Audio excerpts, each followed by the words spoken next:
You're at a party. The music is playing, people are laughing, conversations are happening all around you. And yet, you feel completely invisible, completely alone. Not because no one is there, but because it feels like no one really sees you. If this sounds familiar, you're not alone. Research shows that more than 60% of adults report feeling lonely regularly, even those who appear busy, social, and well-connected. Loneliness in a crowd is one of the most quietly painful experiences of modern life. In this video, we're going to explore why this happens, the psychology behind feeling lonely, even when you're surrounded by people, and more importantly, what it means and what you can do about it. First, let's be clear about something. Loneliness is not the same as being alone. You can be alone and feel perfectly content. You can be in a crowd and feel completely empty. Loneliness is not about the number of people around you. It's about the quality of connection you feel. Psychologists define meaningful connection as feeling seen, heard, and understood by another person. It's not just being physically near someone. It's feeling like they actually get you, your thoughts, your feelings, your inner world.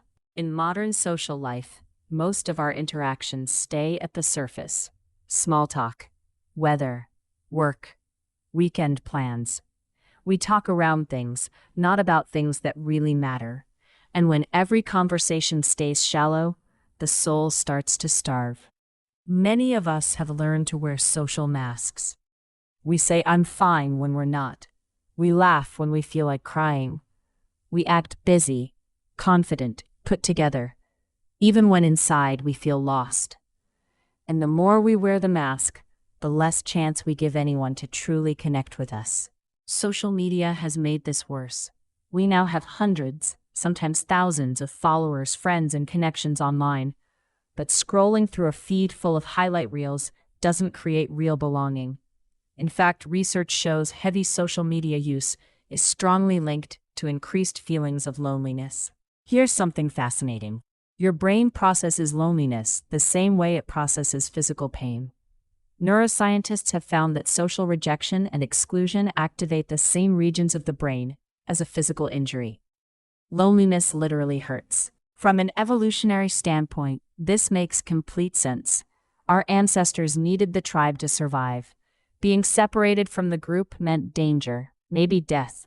So the brain evolved to treat isolation as a life-threatening signal, pushing us to seek reconnection. But here's where it gets complicated. When we feel lonely, we often become more guarded. We expect rejection. We interpret neutral facial expressions as hostile. We pull back right when we need connection the most. Loneliness, if left unaddressed, can become a self-reinforcing cycle. The health consequences of chronic loneliness are serious. Studies by researcher Julianne Holt-Lunstad found that loneliness increases the risk of premature death by 26%, comparable to smoking 15 cigarettes a day. This is not a small issue. It's a public health crisis. Yet most of us don't talk about loneliness. There's a stigma around it.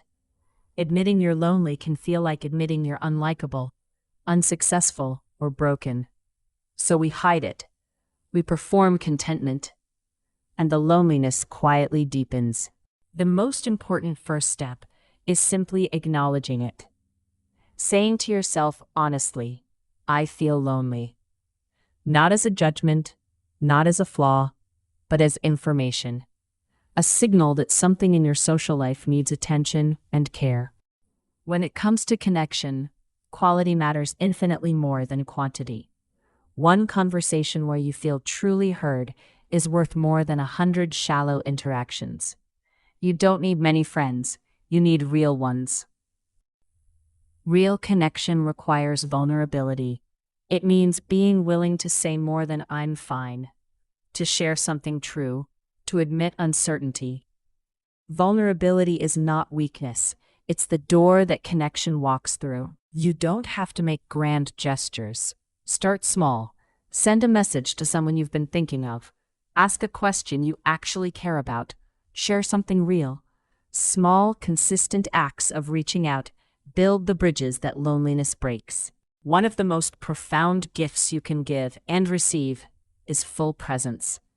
Not looking at your phone while someone talks, not planning what to say next, just truly being there with someone in that moment. Presence says, "You matter. I see you." Finding or building a community, even a small one, around a shared interest can be transformative.